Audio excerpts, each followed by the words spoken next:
Friends, யானை வந்து நம்ம லைவாக பார்த்துட்டு இருக்கிறோம். யானை வந்து மேய்ஞ்சிட்டு இருக்கு. ஒரு யானை வந்து அழகா மேலே ஏறிட்டு இருக்கு.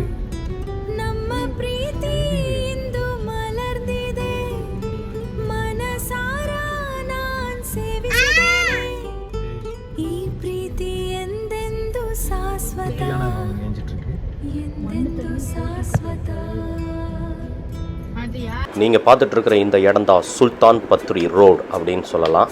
குண்டல்பேட்டிலிருந்து நீங்கள் சுல்தான் பத்ரி போகிறதுக்கு இந்த என்ஹெச்சில் போயே தான் ஆகணும். இந்த என்ஹெச் அப்படிங்கிறது கிட்டத்தட்ட சஃபாரியில் போகிறது மாதிரி ஈக்குவல். சஃபாரியில் போனால் கூட நீங்கள் இவ்வளோ யானையை பார்க்க முடியாது. அந்த அளவுக்கு வந்து இங்கே யானைகள் எப்போவுமே கம்பல்சரி இருக்கும். இது வந்து ஒரு த்ரில் ஜேர்னியாக இருக்கும் அப்படிங்கிறதுல வந்து மாற்று கருத்தே கிடையாது. அதுவும் நீங்கள் இரவு நேரத்தில் போயிட்டீங்க அப்படின்னம்னா கம்பல்சரி வந்து இன்னும் திகிலாக தான் இருக்கும். இந்த ரோடு அப்படிங்கிறது பார்த்தோம்னா இரவு 9 மணி வரைக்கும் அசஸ் பண்ணுவாங்க. அதுக்கப்புறம் வந்து இது வந்து க்ளோஸ் பண்ணியிருப்பாங்க. மறுபடியும் மார்னிங் 6 o'clock ஓப்பன் பண்ணுவாங்க.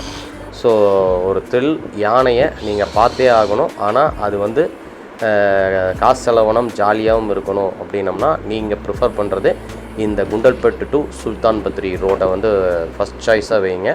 என்றைக்குமே செமையாக இருக்கும். வாங்க கண்டினியூ பண்ணுவோம்.